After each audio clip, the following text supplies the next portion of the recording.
저는 성공한 삶이란 수월하게 사는 삶이라고 생각합니다. 수월한 삶이란 무엇일까요? 삶에는 언제나 좋은 일만 벌어질 수는 없습니다. 때때로 괴로움과 고통은 예고 없이 우리에게 찾아옵니다. 그런 경험 속에서도 괴로움에 깊이 빠져들지 않고 감정적으로 수월하게 벗어날 수 있는 삶.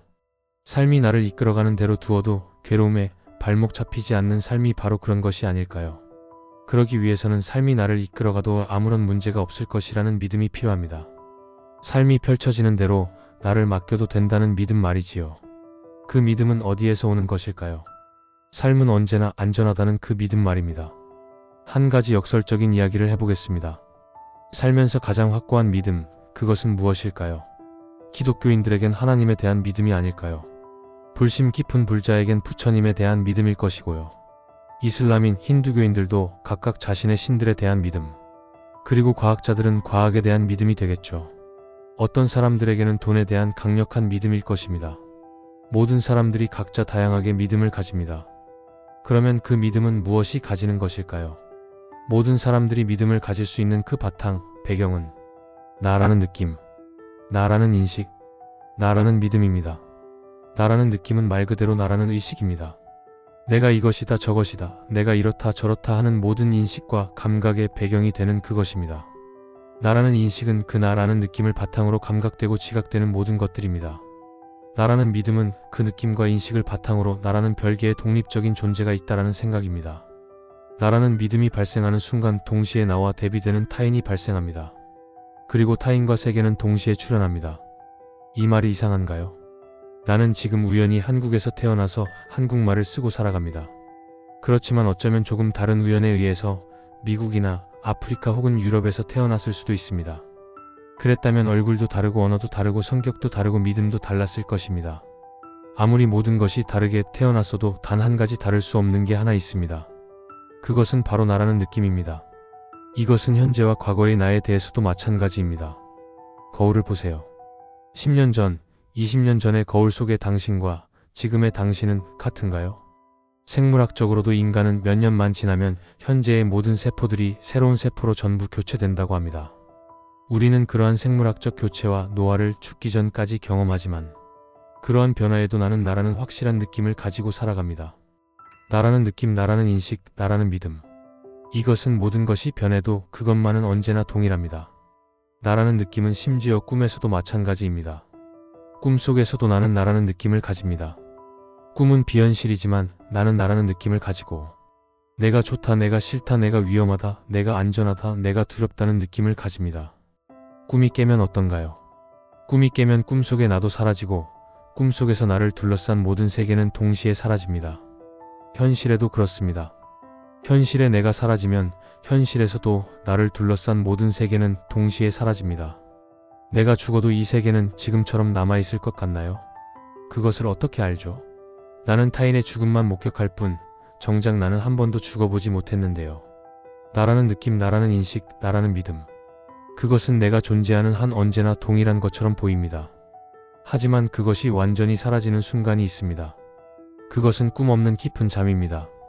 꿈을 꾸지 않는 깊은 잠에서는 내가 존재하고 있지만 나라는 느낌은 완전히 평화롭게 사라집니다. 꿈 없는 깊은 잠은 나와 세계가 동시에 사라집니다. 그리고 잠에서 깨는 순간 나와 세계는 동시에 출현합니다. 여기에서 우리는 큰 의문을 가지게 됩니다. 나와 세계는 정말 분리된 것일까요? 나라는 느낌, 나라는 인식, 나라는 믿음은 두 가지 측면을 가집니다. 이것을 아는 것이 바로 가장 큰 신비입니다. 하나는 언제나 나와 세계는 동시에 나타나고 동시에 사라진다는 사실입니다. 현실과 꿈에서도 나라는 느낌과 세계는 동시에 나타나고 죽음과 꿈 없는 깊은 잠에서도 나라는 느낌과 함께 세계도 사라집니다.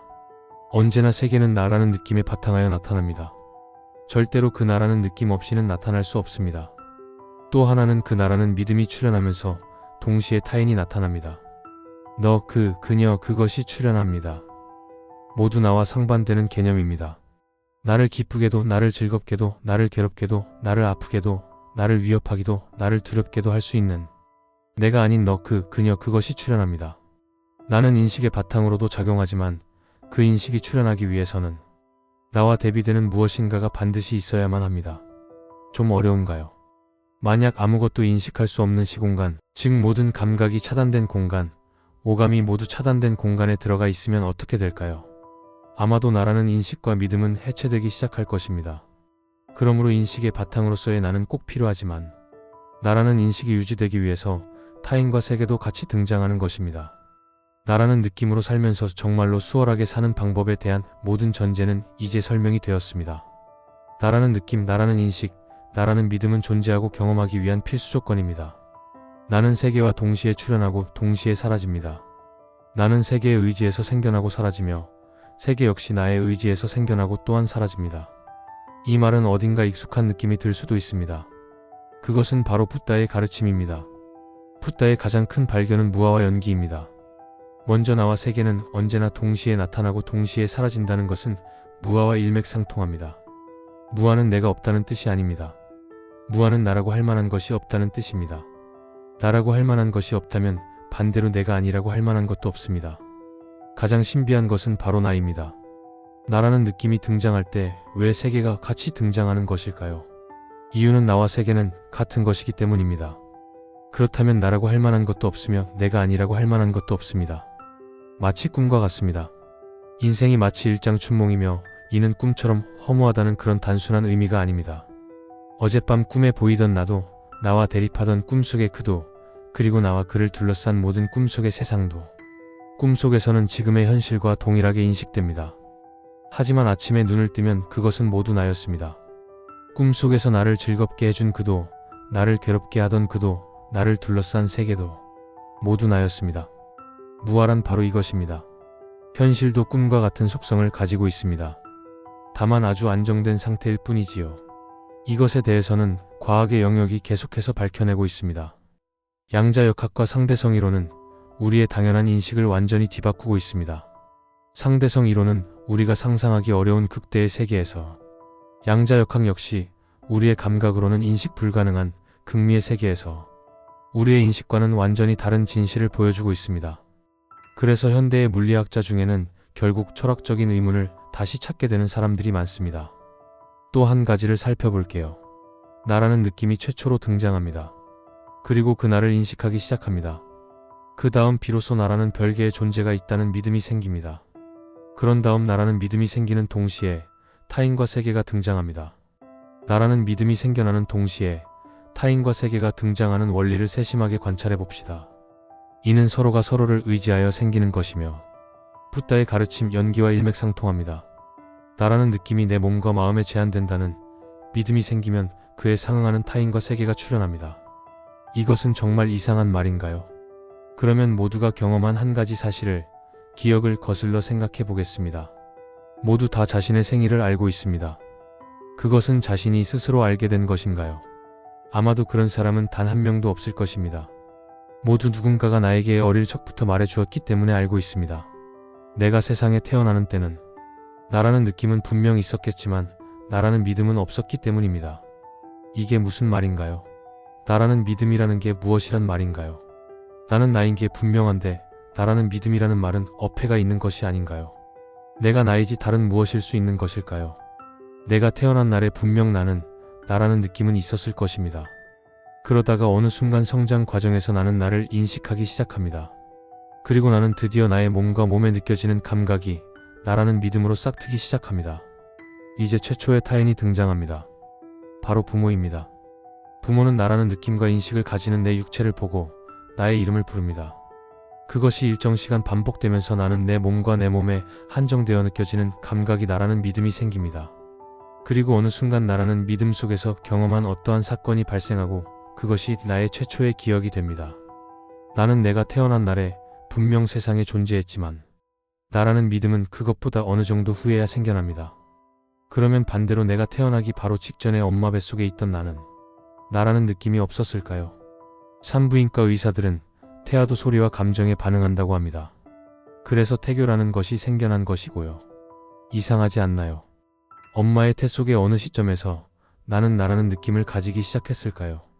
나라는 믿음이 확고하지 않은 시기에도 말을 하게 되는 아기들이 종종 있습니다. 언어의 발달이 빠른 아기들이죠. 그 아기들은 자신을 가르쳐 나라고 하지 않습니다. 부모가 불러주는 그 이름으로 자신을 지칭합니다. 자신을 3인칭으로 지칭합니다. 그러다가 어느 순간 자신을 나라고 지칭하기 시작합니다. 자신을 나라고 지칭하는 그 시기부터 아이들은 두려움이란 감정을 느끼기 시작합니다.